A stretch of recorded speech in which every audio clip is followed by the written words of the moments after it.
Good afternoon. I wanted to start by telling you about Roger, who speaks 4 different languages, and Angela, who used to be a figure skater. There's also Steve, who recently just had open heart surgery. What do these 3 individuals have in common? They're homeless. These 3 people were participants in a project called Rethink Homelessness.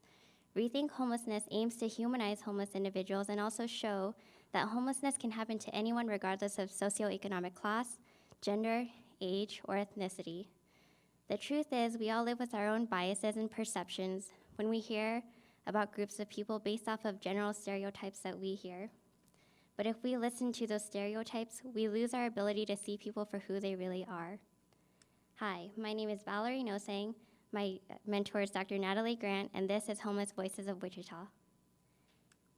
The definition of homeless by the U.S. Department of Health and Human Services is an individual with no permanent housing that may live on the streets, in abandoned buildings, or anywhere they can find. Public perceptions of the homeless include that they're lazy, drunks, drug abusers, and homeless from their own faults. The purpose of this study is to share stories of homeless individuals living in Wichita, Kansas, in order to reduce stigma and also create dialogue between community members and the homeless population. To give a little bit of background information on the homeless population in general, previous studies found that due to stereotypes and negative effects of stigmas, homeless people are subjected to criminalization and victimization. In Eric Tarr's study, he looked at the case of Pottinger versus the city of Miami. He found that there were 10 times as many homeless people than there were shelter beds.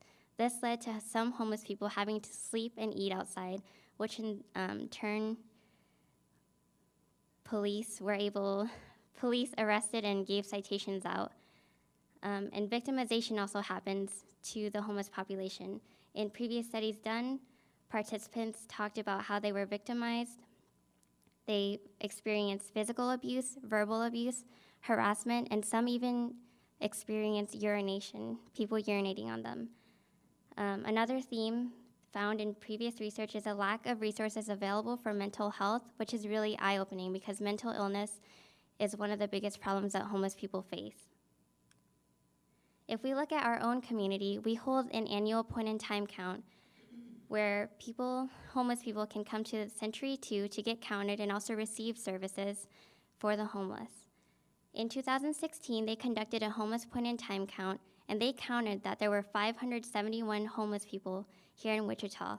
Although the 571 is not an exact number, it's just an estimate because there may have been others who were unable to make it due to transportation or other issues. A few of the services available in Wichita for the homeless include Open Door Ministries, the Homeless Outreach Team, and the Lord's Diner. Open Door Ministries has facilities for the homeless to shower, eat, get mail, interact with other homeless individuals, and also connect with resources available for them. The Homeless Outreach Team is a team made up of police officers who aim to refer and connect homeless people to resources rather than give them citations that they can't pay for or arrest them. And the Lord's Diner provides free meals to families in need and also homeless people. So for our study, we recruited participants from Open Door. They self-identified as homeless, and they volunteered to participate in the focus group. We used a semi-structured interview, and 2 of our participants were male and 1 was female. The study was approved by the Institutional Review Board at Wichita State University. So some themes that arose during our study was stereotypes of the homeless, adequacy of available resources, increased access to services, and also viewing the homeless community as family.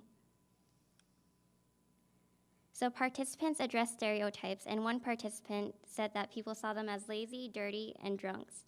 1 participant wanted others to know that not all homeless people are the same, and that there are people that are homeless that are working to get out.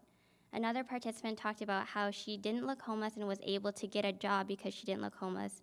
She also explained later that when her boss found out she was homeless, she was unfortunately let go. So all of our participants talked about how there were plenty of resources available for the homeless in the Wichita community. 1 participant spoke about how often people in the community would bring them food, clothes, and water, And another participant mentioned that while there are many resources available, it's a matter of people utilizing it. Some organizations have specific requirements and qualifications for homeless individuals to be able to utilize their resources and services. So although participants did say that there was adequate resources available, they did mention a need for those resources to be available during the weekends. And all three participants did vocalize a need for a women's shelter. One participant said that men have way more resources available for them as far as shelters go than women do. And for our last theme that we found, each participant referred to other homeless individuals as their own family. One participant said that even if she got out of homelessness and was able to afford a house, she would still see them as her family. Another participant mentioned that they were all like family, and he went on to talk about a situation where he would ask for money for his homeless friend that was pregnant, and he would also ask others to buy her formula and diapers. So while our participants did mention stereotypes, they did not talk about how it led to criminalization or victimization. The reason being that maybe is because we have the homeless outreach team, which again tries to refer homeless individuals rather than give them citations they can't pay for or arrest them. And WICHTA could serve as a possible example for future communities that want to help their homeless population. So, and unlike previous studies, participants in the study relayed that there were a lot of resources available for the homeless. While there are women's shelters available in the Wichita area, homeless individuals have to meet a certain criteria to be able to be considered for those shelters. For instance, they might need to be homeless and in a domestic violence situation, or homeless with a drug problem. There aren't enough shelters for women that are just homeless. And so for each participant mentioned that other homeless individuals were like their family. The reason this may be is because all of our participants were from Open Door. They were utilizing their services, which may be the cause of the familial sense they were feeling. And the limitations of the study was the generalizability of it. We only had 3 participants, and our sample pool were all people utilizing Open Door services. Had we interviewed people who were unsheltered and did not utilize these services, our results may have been different. So for future research on this topic, more interviews will need to be conducted in order to make this study generalizable.